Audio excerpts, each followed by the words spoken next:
ni sa sa ri ga ma ga ri sa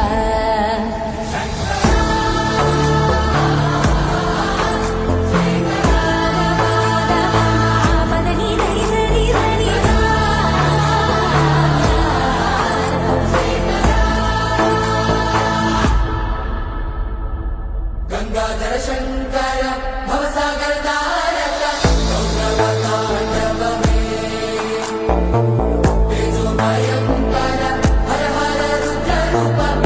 रमण मणम रूप में त्रिभुवननाथ शुभंकर त्रिपुरतांडवेश्वरा त्रिलोकनाथ ईश्वर रुधिर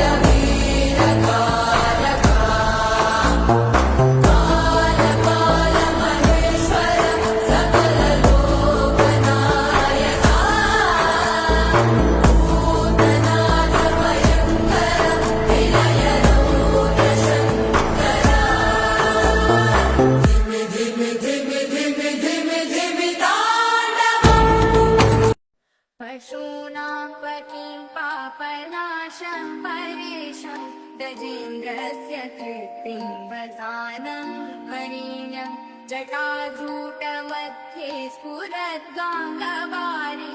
महादेवमेकं स्मरामि स्मरारि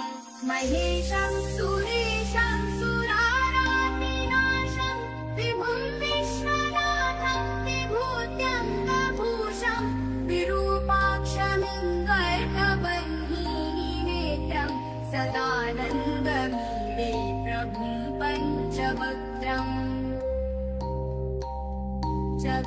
जगानन्दमीडे प्रभुं पञ्चवक्त्रम्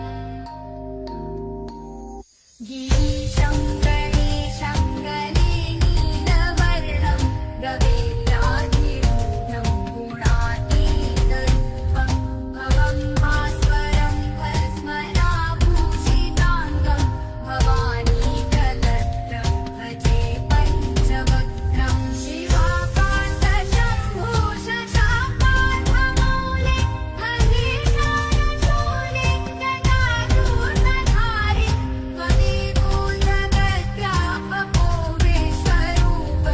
प्रसीद प्रसीद प्रभो पूर्णरूप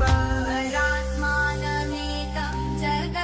जगद्बीजमाद्यं निरीहं निराकारम् ओङ्कारवेद्यं यतो जायते पाल्यते येन विश्वं तमीशं भजे वीयते यत्र विश्वं न भूमिर्गजापो न मन्ये न वायो न चाकाशमास्ते न तन्द्रा न निद्रा न दोषं न शीतं न देशो न वेशो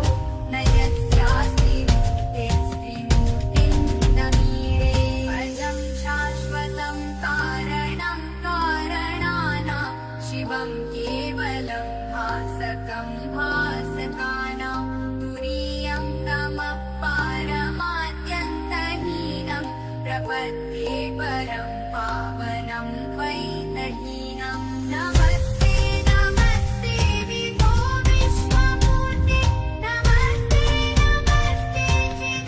चिदानन्दमूर्ते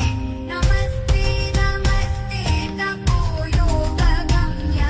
नमस्ते नमस्ते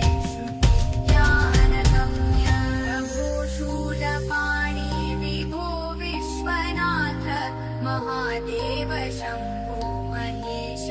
त्रिनेत्र शिवाकन्त शान्त स्मरारे पुरारे त्वदन्यो वरेण्यो न मान्यो न गण्यः तहीनं नमस्ते नमस्ते विभो विश्वमूर्ते नमस्ते नमस्ते चिदानन्दमूर्ते नमस्ते नमस्ते तपो योगगम्य नमस्ते नमस्ते श्रुतिज्ञानगम्य प्रभो शूलपाणि विभो विश्वनाथ महादेव शम्भो महेश त्रिनेत्र शिवाकन्त शान्त स्मरारे पुरारे त्वदन्यो वरे